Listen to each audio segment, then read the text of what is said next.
Oh. Oh. Oh, good heavens. Yeah. British man goes to British History Museum.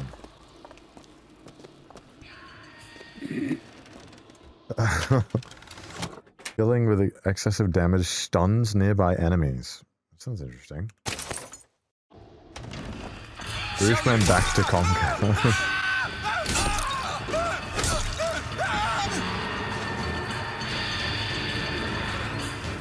Oh my lord. Don't know history is as close to real life? I mean, it was a thing that happened. I mean, they never really said what happened, but in this world, but yeah, it was the thing that happened. That did betray us with their lies until they crossed the righteous path of our prophet's holy wrath. Holy wrath.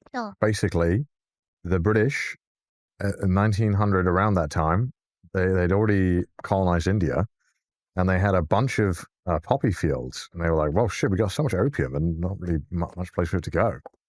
They wanted to sell it, so they started selling it to China. And then the Chinese government was like, bro, what the fuck? Why are you getting everyone addicted to opium? And the British were like, ah, shit, my bad. I won't do that again. So they started doing it again, but secretly.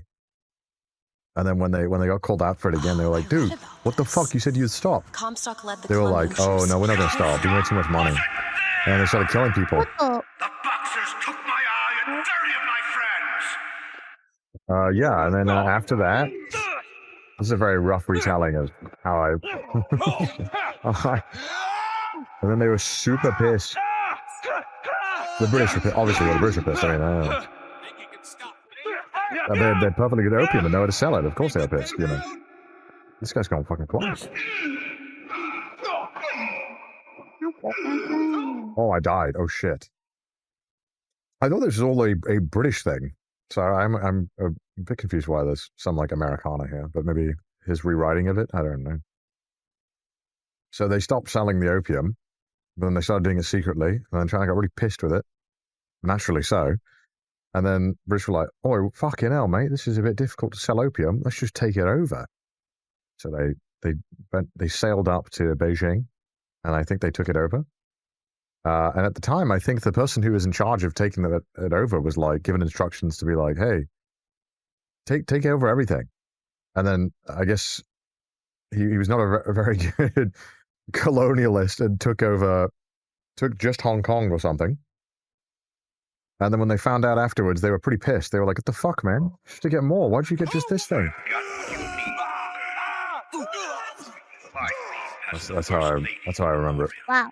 I'm learning so much. That's crazy. What you're talking about is studies before. Oh yeah, okay, yeah, maybe the Boxer Rebellion was after that. Yeah.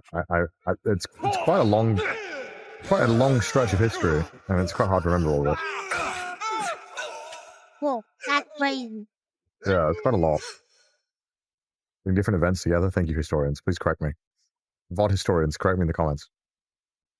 Say what you want. I don't know. I just know U.S. history. This is a horrible retelling. You're welcome, chat.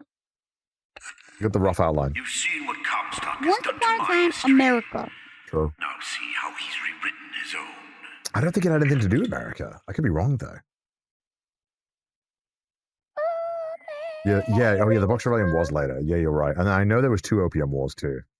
Why does US only teach? Well, I learned about China, but I didn't learn about any of the shit we did in China. So, well, I had like a Chinese history course in high school, and we learned just about like Mao. And they didn't mention anything that we did. And I was like, I feel like this is kind of an important part of this. I feel we should pretty mention that. Pretty mention what we did. Like, we should talk about it. You wonder why? Probably because there's no way to make it seem like a good thing.